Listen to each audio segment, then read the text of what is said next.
Assalamualaikum warahmatullahi wabarakatuh.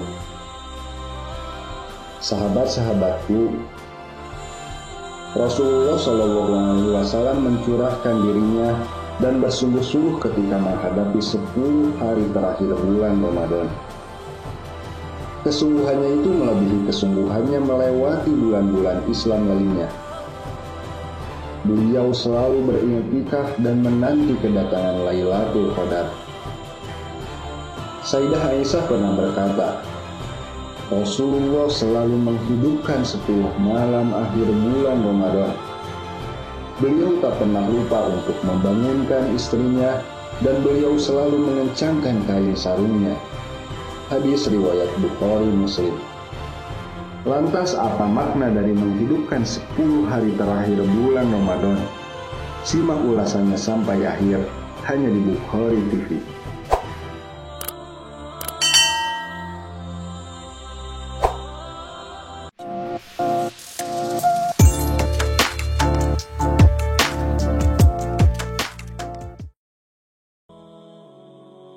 Yang pertama adalah mengencangkan kain sarung. Redaksi ini memiliki makna agar kita senantiasa bergegas diri untuk melakukan ibadah dan bersungguh-sungguh melaksanakannya melebihi ibadah yang biasa kita lakukan. Selain itu juga ada yang menyatakan bahwa maksud dari mengencangkan kain sarung adalah ungkapan dari memisahkan diri dari kecenderungan untuk menggauli istri. Pendapat ini lebih unggul dan mendekati makna dari ungkapan mengencangkan kain sarung. Yang kedua adalah menghidupkan malam. Kita selaku umat muslim yang menghadapi bulan Ramadan agar senantiasa membiasakan bangun malam dan memenuhinya dengan berbagai macam ibadah-ibadah seperti sholat malam dan ibadah-ibadah lainnya. Sayyidah Aisyah pernah berkata, aku tidak pernah mengetahui bahwa Rasulullah menghabiskan 1 malamnya dengan membaca Al-Quran seluruhnya, melaksanakan sholat semalaman sampai pagi, dan berpuasa 1 bulan penuh, melainkan hanya di bulan Ramadan saja. Para ulama menyatakan bahwa yang dimaksud dengan waktu malam adalah sebagian besar malamnya. Hal ini menandakan bahwa Rasulullah pun pada bagian malam tertentu tetap melaksanakan istirahat. Mayoritas sahabat melaksanakan sholat sebanyak 23 rakaat. Imam Malik meriwayatkan bahwa sebagian tabi'in melakukan sholat sebanyak 36 rakaat. Imam Syafi'i meriwayatkan bahwa sebagian tabi'in melaksanakan sholat sebanyak 41 rakaat. Selain dengan ibadah sholat, Rasulullah SAW juga menganjurkan kaum muslimin agar memperbanyak membaca Al-Quran.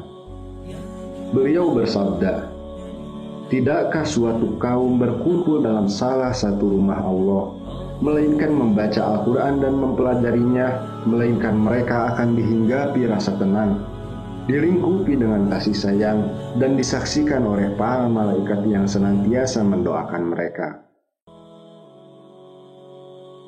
Yang ketiga adalah membangunkan istri dan keluarga. Rasulullah SAW selalu membangunkan dan mengajak istri-istrinya untuk melaksanakan ibadah-ibadah sunnah, terutama untuk melakukan sholat qiyamul lail. Diriwayatkan dari Imam Bukhari bahwa pada suatu malam Rasulullah SAW terbangun dan berkata, Maha suci Allah, sungguh suatu malam tidaklah diturunkan untuk sebuah fitnah. Tidakkah ada manusia yang pergi ke kamar keluarganya dan membangunkan mereka? Hadis riwayat Bukhari.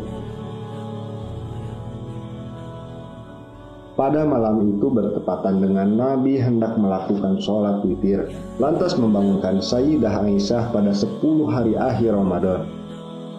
Rasulullah SAW lebih sering membangunkan Sayyidah Aisyah ketimbang malam-malam di bulan lainnya. Sayyidina Umar juga tak pernah terlewat membangunkan istri dan anak-anaknya untuk melaksanakan sholat malam. Dalam sholatnya Sayyidina Umar membaca ayat berikut. Dan perintahkanlah keluargamu untuk melaksanakan sholat dan sabar dalam mengerjakannya. Kami tidak meminta rezeki kepadamu, kamilah yang memberi rezeki kepadamu. Dan akibat yang baik di akhirat adalah bagi orang yang bertakwa. Quran Surat Thaha ayat 132. Untuk menghormati dan mengagungkan 10 malam terakhir, Rasulullah Shallallahu Alaihi Wasallam beserta para sahabat memperindah diri dengan memakai pakaian terbaik mereka ketika melakukan sholat malam. Mereka memakai pakaian terbaik mereka yang belum pernah mereka kenakan sebelumnya. Sahabat-sahabatku, tidak sedikit orang yang melaksanakan puasa hanya demi menggugurkan kewajiban saja, tanpa menyiapkan dan memantaskan diri untuk tenggelam bersamanya. Jika Rasulullah Shallallahu Alaihi Wasallam saja begitu memuliakannya, lantas apa yang membuat kita tidak menirunya? Rasulullah Shallallahu Alaihi Wasallam bersabda, "Jikalau umatku mengetahui keagungan bulan Ramadan, tentu sungguhlah mereka akan berharap setiap bulan adalah bulan Ramadan." Wallahu a'lam bishawab.